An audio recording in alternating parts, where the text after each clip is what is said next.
Millions have put their trust in you.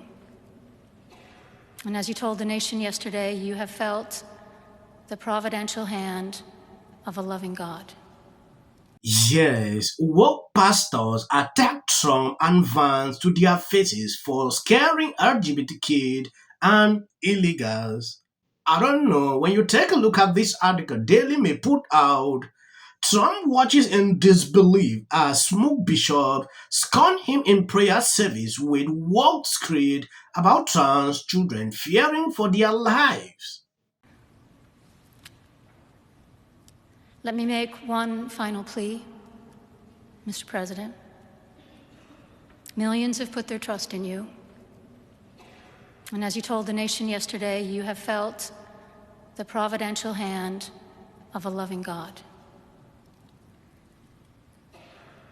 In the name of our God, I ask you to have mercy upon the people in our country who are scared now.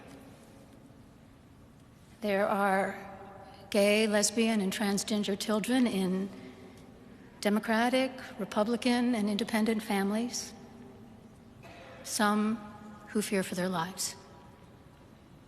And the people who pick our crops and clean our office buildings, who labor in poultry farms and meat packing plants, who wash the dishes after we eat in restaurants and work the night shifts in hospitals, they may not be citizens or have the proper documentation, but the vast majority of immigrants are not criminals.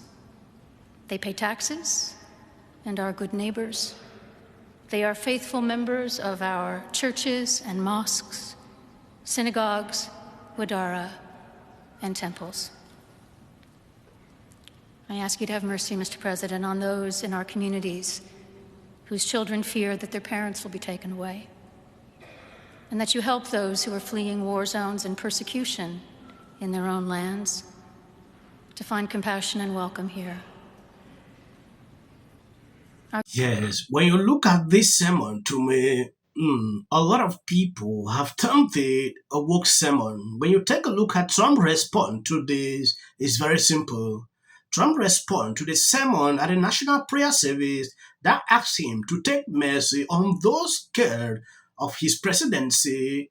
And this is what Trump said: they could do much better, implying he was not impressed with whatever agenda they were struggling to put out. Why would they take up a sermon like this and politicize it? It is not okay. Do your job without these personal attacks. Trump said it. So you think saying all this will change his mind? That is a question that puzzled through me watching this video. A lot of people are crying on social media when Trump said there are only two genders. Back to the World Health Organization. You were the president during COVID. A few moments later. Donald Trump was inaugurated at 12, and just a few minutes ago, he has now claimed that there will only be the male and female gender that will be recognized in America. This sets back everything that the trans community has been working for, and we have already not been recognized in this country for centuries. If we remember, gay marriage became legal 10 years ago. We had just earned the right to change our gender on our passports and IDs. Just because I want to identify as a man does not mean I am trying to hurt you. In these next 4 years, you are going to hear the most intense anti-trans propaganda you have ever heard in your entire life. And they're going to strew it in a way that sounds extremely convincing, because it will fearmonger. It will fearmonger everyone's insecurities. Please talk to your neighbors, protect your trans community, stay involved, and do not forget us, because history will try to erase us. Hey guys, everything feels really out of control and scary, and I'm really anxious. Elon Musk, did a Nazi salute for some reason. That's so scary. And Donald Trump's the president, and that's so scary. And he basically admitted to voter fraud, but we're all just kind of glossing over that. Also, if you look up, this is random, if you look up right now, in the search bar on TikTok, the Taylor Swift song, The Smallest Man Who Ever Lived, it's all, for me at least, I'll show you. it's all like replaced with women, question mark. Like, what is about to happen? Like, I have like such like impending doom and fear, and like what is about to happen. So I'm just laughing because I'm scared. Like, I don't why like I'm not understanding either why Elon Musk is involved. Isn't he not American? Like, what is happening going on? Mish, tell us about it. Well, good afternoon, Lester. I've been talking to a number of legal experts related to the executive orders on DEI, which of course is diversity, equity, and inclusion, as well as gender identity. The Trump administration and the President Trump are planning to sign an executive order where they would be saying that there are two biological sexes, male and female, and to that end, they would be rolling back any sort of gender issues or any sort of gender things that are talking about anything that's non-binary or anything that is not specifically male or female. And to that part, I've been talking to a legal expert who say there could be immediate impacts on that executive order, including in prisons, migrant shelters, as well as in spaces like rape shelters. That could mean that people that are transgender could be moved out of those spaces that they say align with their gender identity and instead moved into spaces that deal with their biological sex in the way that the Trump administration is seeing this. So we could see immediate impact on that. We also are hearing that the Trump administration is going to be changing the way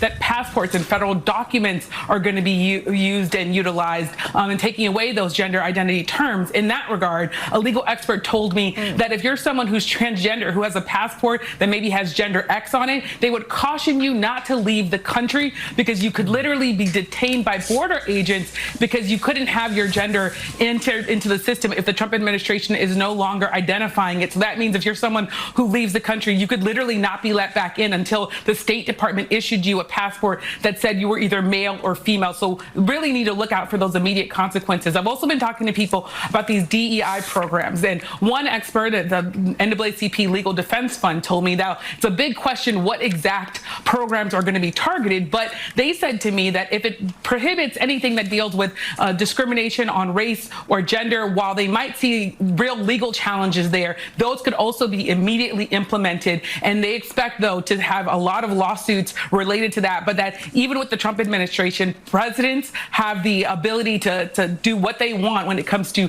dealing with the federal government's issuance of these programs. So definitely a big fights ahead, and also, though, immediate impacts that we expect, Lester. So, as we all know, Trump is now president of the United States. Yes, within the past few hours, what I've seen, people crying at the border. Trump executive orders is putting some of these people into depression. But Trump said it before even doing this a few hours ago. He has been saying it over and over. This is what the first day, this is what I was saying. So I don't know why this is new to these people or why this kind of murder. I'm saying at a certain point, I just understand that liberals will always create scenes like this. It is normal. This is how Trump is. This is what he wants. And this is what majority of the people voted him for. He is doing just what he promised. And people felt they need to vote him. Right. What about you? You have literally created a position where there's going to be men going into women's spaces now. And women going into men's spaces. This is dangerous. As bully you tried to steal it from. A short time ago, President Joe Biden greeted Mr. and Mrs. Trump. Don't worry, also attending were all those people who warned Americans to shun this wannabe fascist dictator called Trump. Look at me, Ma! Oh, let's go see Hitler and get a quick selfie first. Hello, look at us! His own bootstraps. Yeah. And so in thinking about that, and Donald Trump saying things that this country would be a meritocracy, you're talking about a man who didn't become the president of the United States because of merit. Yes, when I watch these people cry on social media, partaking through the executive orders, in fact, everything went well. Look at Jon Stewart. I think I'm going to do a whole segment where you will see exactly what actually went on this segment. Sonny Austin, on the other hand, say Trump was not elected. In fact, this lady is not. I hope you heard her. I want to end the video by saying this for people who have been following me. You realize at the end of the day, I usually put videos at the end. This is for the algorithm. If you see this, you can skip. You can watch the video to a certain level and stop. Where awful things have happened. So, and sparks move things. And it doesn't matter how much water you have. Future president and his gag Or a funky in policy. The city of the Pacific Palisades is burning. And, you know, I flew here last night. I was on the plane, started getting texts. So I am evacuating my home. What we need to do against what we know is right, and these are the results. Trump is now calling that Gavin Newsom should step down. This is you getting water to areas that need water because there are fires in 100-mile-an-hour winds. The situation is beyond control. For the work that he's been trained his whole life to do. What do we do? Right now you're looking history, remember it. as a country about and then I think all our tax dollars probably went for Gavin's hair gel. I don't know, but it's like, you know, it's sad. I want to be Jim Jordan. In the 5 tenants of Palisades Village right here. This is the town center of sorts. And he did this little dance. Josh Green, the governor of down in Hawaii, who had some. And then we watch news or talk to my friends